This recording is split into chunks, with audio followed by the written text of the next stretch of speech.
ಓಂ ಮೂರ್ತಿತ್ವೇ ಪರಿಕಲ್ಪಿತಃ ಶಶಭೃತೋ ವರ್ತ್ಮಾ ಪುನರ್ಜನ್ಮನಾಂ ಆತ್ಮೇತ್ಯಾತ್ಮವಿದಾಂಕತುಶ್ಚೇತತಾಂ ಭರ್ತಾಮರಜ್ಯೋತಿಷಾಂ ಲೋಕಾನಾಂ ಪ್ರಳಯೋದಯಸ್ಥಿತವಿಭುಶ್ಚಾನೇಕಧಾಯಃ ಶ್ರುತೌ ವಾಚನ್ನಃ ಸತತಾತ್ಮನೇಕಕಿರಣಸ್ತ್ರೈಲೋಕ್ಯದೀಪೋ ರವಿಃ.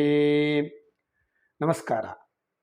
ಗ್ರಹಗಳಿಗೆ ಹೊಂದತಕ್ಕಂತಹ ವಸ್ತ್ರಗಳನ್ನು ನೋಡೋಣ. ಗ್ರಹಗಳಿಗೆ ಸಂಬಂಧಪಟ್ಟ ವಸ್ತ್ರ ವಿಚಾರಗಳನ್ನು ನೋಡೋಣ. ಸ್ಥೂಲವಾದಂತಹ ವಸ್ತ್ರ ಸೂರ್ಯನಿಗೆ,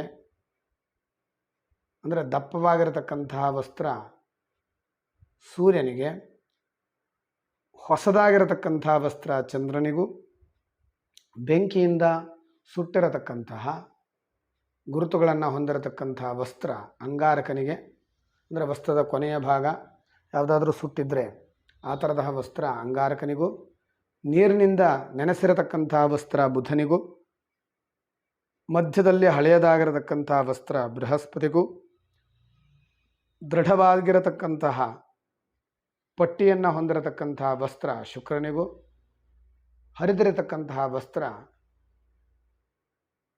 ಶನಿಗೂ ಹೊಂದಾಣಿಕೆಯಾಗಿರತಕ್ಕಂಥದ್ದು. ಹೀಗೆ ಆಯಾ ಗ್ರಹಗಳ ವಸ್ತ್ರಾಭಿಮಾನವನ್ನು ನಾವು ಗುರುತು ಮಾಡಬಹುದು. ಈ ಪ್ರಶ್ನೆ, ಇದರ ಉಪಯೋಗ ನಮಗೆ ನಷ್ಟ ಪ್ರಶ್ನೆಗಳಲ್ಲಿ, ಚೋರ ಪ್ರಶ್ನೆ, ನಷ್ಟ ಪ್ರಶ್ನೆಗಳಲ್ಲಿ ಕಳ್ಳರು ಹೋದಂತಹ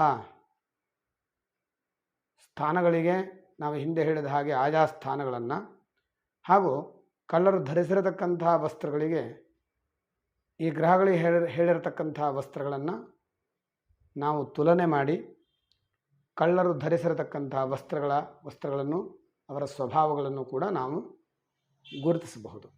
ನಮಸ್ಕಾರ.